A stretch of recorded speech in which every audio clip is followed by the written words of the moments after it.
L'installation de la houblonnière, ça a été une vraie aventure. Donc Xavier Canal, je suis directeur de l'exploitation au lycée agricole de Sainte-Livrade-sur-Lot, en Lot-et-Garonne, exploitation qui est donc partie de l'agrocampus 47.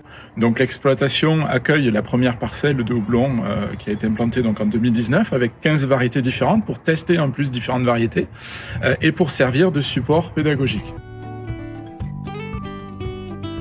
Ça correspondait à nos missions.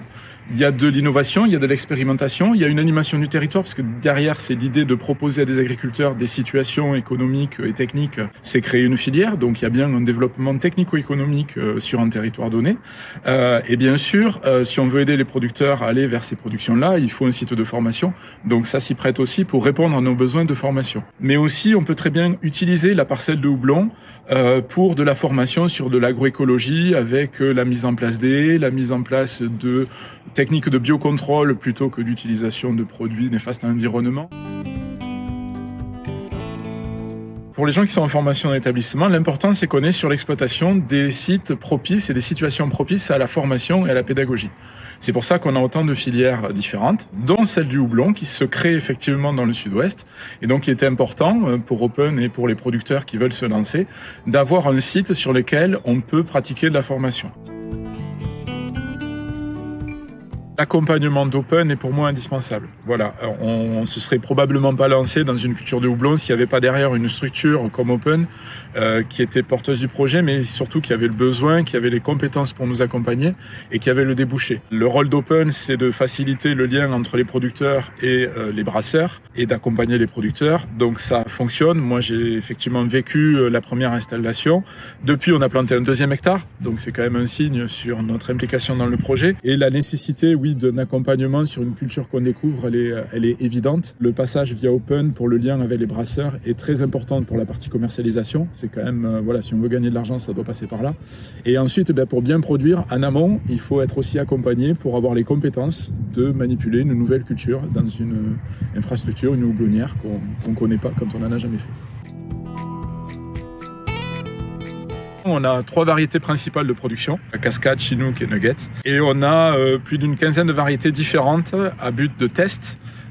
Et parmi ces variétés, certaines ont déjà été mises en place et produites chez les planteurs suivants. Voilà, l'idée c'est de voir comment ces houblons-là s'acclimatent à notre territoire. Et donc c'est suivre un peu agronomiquement tout son développement dans notre zone de production. Sur la parcelle expérimentale qui fait à peu près 1 hectare, on a 3 rangs avec des répétitions de 12 variétés différentes. Et bien sûr, on les récolte à part et on les caractérise de façon individuelle et on regarde leurs résultats de façon individuelle avec Open et aussi avec Bordeaux Sciences Agro qui participe au suivi expérimental de ces variétés-là.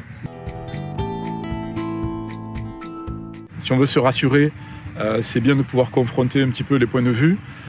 Si on veut aller plus vite, c'est aussi intéressant de mutualiser et qu'il y ait une bonne communication entre les personnes. Pour que ça réussisse de travailler ensemble, il faut vraiment vouloir s'associer. Bien sûr, chacun peut garder son indépendance et son originalité ou son terroir, bien sûr, ses besoins, son fonctionnement propre.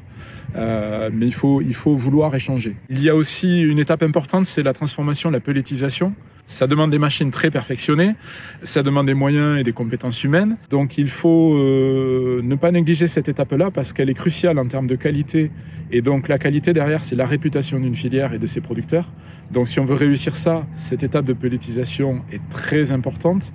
Donc la réfléchir à plusieurs plutôt que chacun bricole un truc dans son coin et risque de mettre en péril la crédibilité de tout un territoire ou de toute une filière, ça pourrait...